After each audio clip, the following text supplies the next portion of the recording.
Dans les plans proposés pour les activités du parc agro-industriel de Bukangalonzo, la terre sera arpentée, déchiffrée, cultivée et plantée en tranches d'environ 10 hectares par an avec l'élevage de plusieurs bétails. Des produits frais tels que les légumes, les céréales, les viandes et autres fruits alimenteront les marchés de Kinshasa et d'autres provinces. Pour ce faire, une équipe qualifiée des phytotechniciens et des pédologues était déployée sur les sites pour analyser et délimiter la zone du projet. Et les gestionnaires du parc, la firme sud-africaine Africom, a prévu des engins de haute technologie pour atteindre ces objectifs. Il s'agit de 8 tracteurs Massey Ferguson, d'un parc de 12 planteuses prêtes à la culture en ligne en un passage unique sans culture préalable. On y a aussi placé des systèmes d'irrigation à pivot. 2 avions Air Tractor seront utilisés pour la pulvérisation des champs. Les Air Tractor apportent aux pilotes une grande visibilité et sont faciles à manœuvrer pour obtenir une application précise. Et sur ces sites de 85 000 hectares, on prévoit aussi un programme d'habitat avec diverses infrastructures communautaires telles que les logements, les écoles, les centres médicaux, une église et un stade de football. Des routes et une piste d'atterrissage seront également construits. Et le chef de l'État, Joseph Kabila Kabange, qui a reçu les explications des experts, en a été satisfait.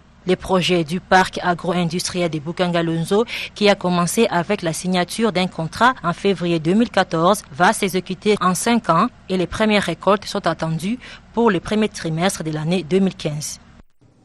Et comme vous le voyez, c'est une première pour la République démocratique du Congo, un parc agro-industriel qui fera de la RDC un véritable grenier agricole. Les Congolais saluent cette initiative du président de la République. Leurs réactions sont recueillies ici par Néné Alimassi et Delvin Skiakala. Cette initiative, tout à fait normalement, avec une vision, celle d'un homme, celle du chef de l'État, Joseph Kabila. La révolution de la modernité, ce n'est pas que seules les infrastructures routières peuvent en bénéficier, mais nous pensons aussi que l'agriculture ou l'agro-industrie doit être le socle du développement de notre pays. En termes de l'impact que cela peut éventuellement porter sur l'économie nationale, l'impact directement sur le produit national brut, qui pourra augmenter de 6%, parce que vous savez que c'est plutôt l'agriculture et c'est l'espace qui peut être considéré comme l'atout de notre pays.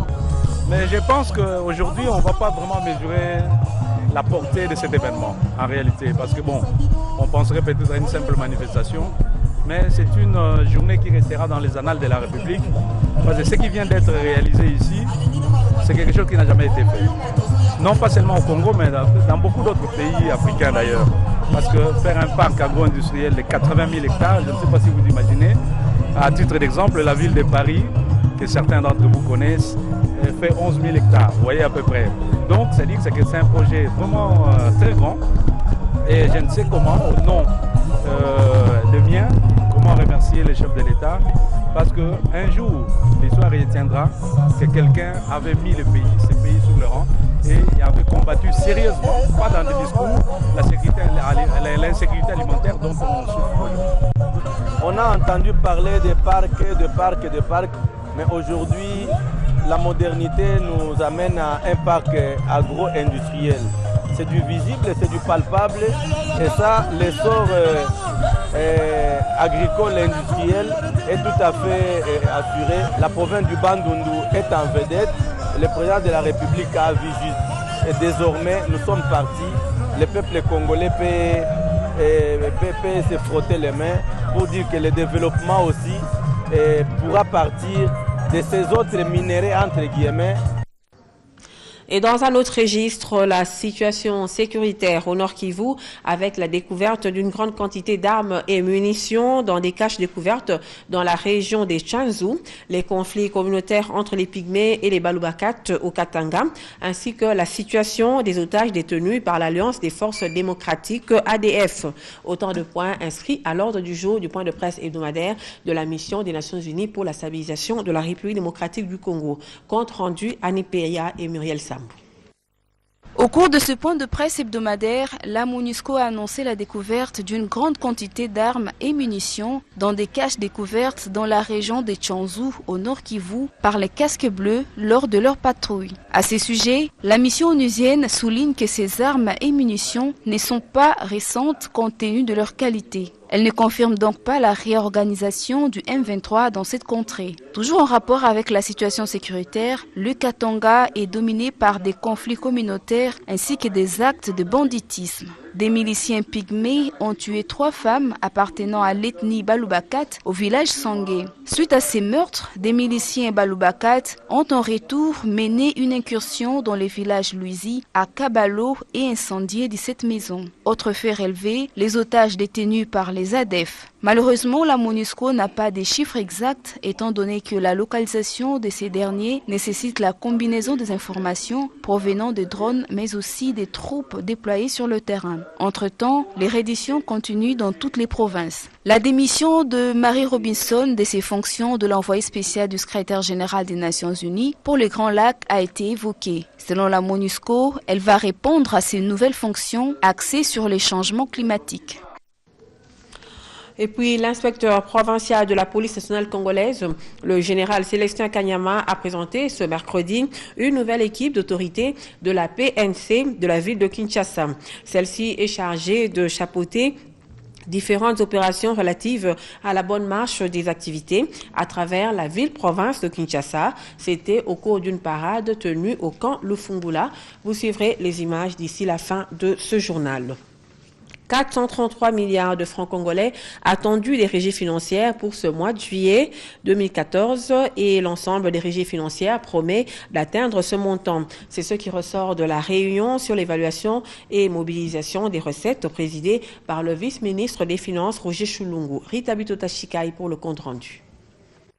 Les prévisions du mois de juillet 2014 confirmées par les 3 régies financières au cours de la 23e réunion sur les suivis et l'évaluation des recettes présidée ce mercredi par le vice-ministre des Finances. Roger Chulungu revient sur ce que doit mobiliser chaque régie.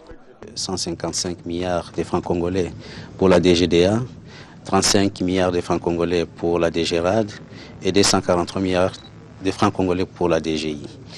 Et spécialement la réunion d'aujourd'hui s'est tenue après l'échéance du 15 dédiée à la collecte des recettes de l'IPER et de la TVA pour la DGI, mais ces recettes ne sont pas encore comptabilisées du fait qu'il faudra attendre 48 heures au moins pour que ces recettes tombent dans les comptes généraux du Trésor. Donc les recettes sont en train de monter et que nous sommes d'avis que les 3 régies réunies vont réaliser à la fin du mois un montant de 433 milliards de francs congolais. Et les pétroliers producteurs aussi vont contribuer à concurrence de 24 milliards de francs congolais. Mais aujourd'hui, les pétroliers n'ont pas encore versé. Souvent, les sociétés pétrolières de production versent leurs contributions vers la fin du mois. Actualité oblige, l'augmentation du prix du carburant à la pompe a été aussi évoquée. Le vice-ministre des Finances donne les raisons de cette augmentation. L'augmentation du prix à la pompe est sujette des facteurs soit exogènes, soit endogènes. Ce qui a influencé l'augmentation du prix à la pompe, c'est plus les facteurs exogènes liés à l'augmentation du prix moyen frontière. C'est le prix moyen frontière qui a augmenté au niveau international, qui a eu des répercussions au niveau intérieur. D'autre part, les organisations de la société civile congolaise appelées à vulgariser à grande échelle le 4e rapport ITIE, Initiative pour la transparence dans les industries extractives, RDC, exercice 2011. Un appel lancé ce mercredi au cours de la cérémonie officielle du lancement de la dissémination du rapport ITIE 2011, organisé par la coalition Publiez ce que vous payez. Bobo Mungongo, reportage. Publié le 31 décembre 2013, le 4e rapport de l'initiative pour la transparence dans les industries extractives ITIE RDC exercice 2011 doit être vulgarisé à grande échelle dans toute l'étendue du territoire national. C'est en tout cas le souhait de la société civile congolaise à travers la coalition Publiez ce que vous payez, dont le coordonnateur Jean-Claude Katende a présenté ce mercredi la synthèse de ces rapports qui a permis la validation de la République démocratique du Congo comme pays conforme à l'ITIE. simplifiés et disponibilisés dans les 4 langues nationales pour faciliter la compréhension au grand public. Ces rapports ITIE RDC exercice 2011 portent notamment sur les déclarations des paiements effectués par les industries extractives des secteurs des hydrocarbures et des mines, ainsi que des recettes de l'État à travers les régies financières. Nous voudrions que vous, les organisations de la société civile, chargées principalement dans notre pays de disséminer nos rapports, que vous ameniez notre public à participer au débat, à savoir, à connaître, à interroger et à préconiser. Une initiative saluée par le ministre du Plan, Célestin. Une fierté, c'est pour nous un motif de satisfaction, mais cela constitue également pour nous une question de responsabilité, je dirais même une question d'interpellation. La conformité de la RDC à l'ITIE n'est pas une finalité, mais une étape vers la transparence. C'est le message des organisations de la société civile qui attire l'attention du gouvernement à fournir des efforts supplémentaires afin de mieux contrôler les investissements dans les secteurs extractifs.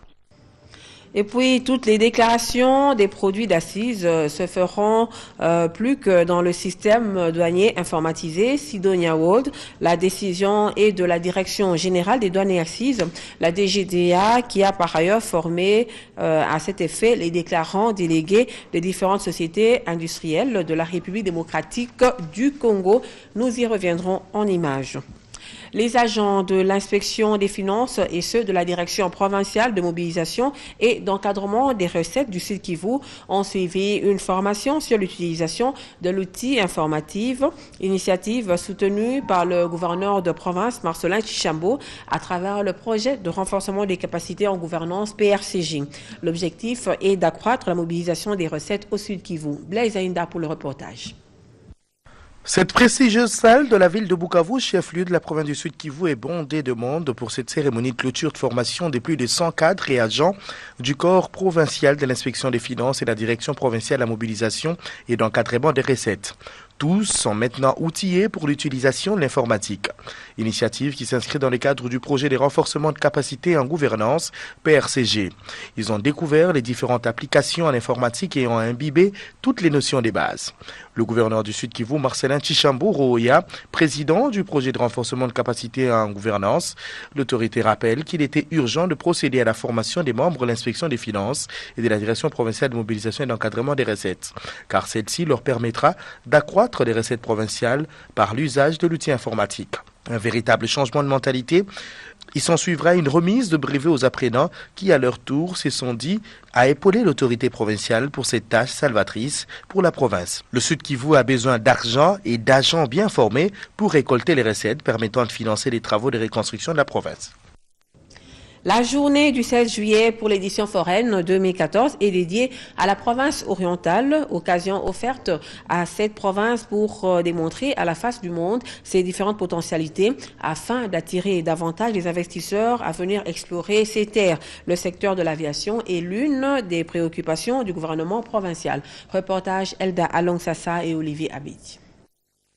C'est une journée consacrée à la province orientale, une occasion pour ces géants de s'exprimer afin d'attirer les investisseurs. Dans le souci de relancer son économie, le secteur de l'aviation préoccupe au plus haut point le gouvernement provincial. Voilà pourquoi le ministre provincial de l'économie et finances, Alphonse Okechi, pense que le gouvernement central doit soutenir les efforts de la province afin d'éviter l'anarchie dans ce secteur. Le monopole, je crois que vous connaissez les effets du monopole.